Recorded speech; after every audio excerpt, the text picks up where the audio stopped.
Yan! Siyempre, 14 minutes makalipas ng alas 7 ng gabi. Muling nagbabalik sa musical podcast where music can always getting started. Siyempre, naalala natin yung topic dun sa usapang palaka. Siyempre, bakit di tayo magmove-on doon sa usapang palaka? We need to move on about this frog-related topic. Siyempre, usapan na natin yung music na nasa inyong utak. Well, I had to tell you, napaaga talaga ang premiere. So, yes,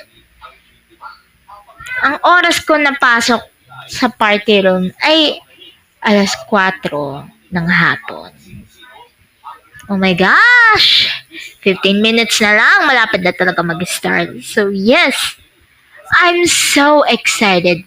Siyempre, this is your ultimate disco showdown.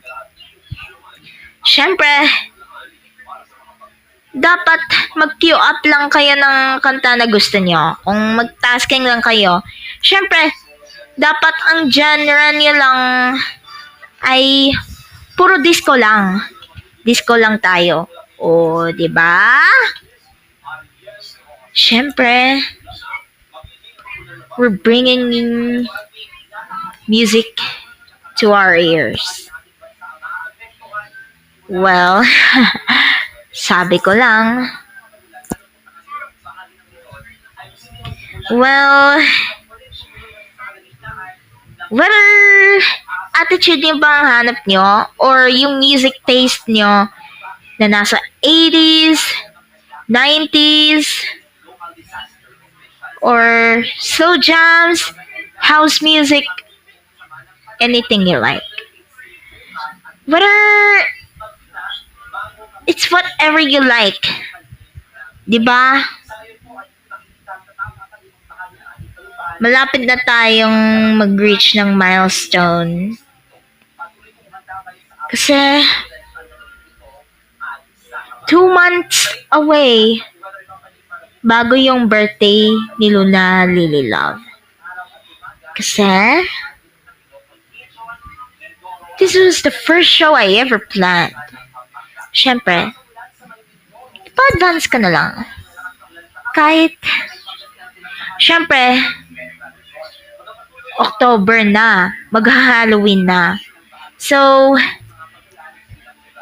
kailangan maghanap ako ng mga costume na isusuot ko. So, whether it's up to black, pwede na.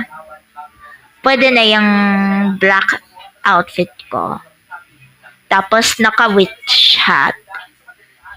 Diba? Okay na sa ganitong style. Whatever.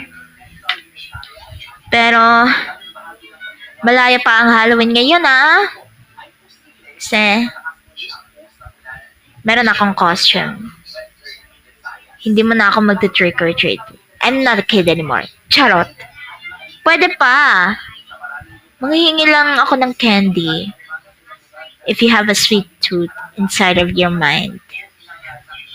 Well, wag natin to patagalin. So, before I sing these last few songs before the show, I just want to say, music is everything that goes to your heart.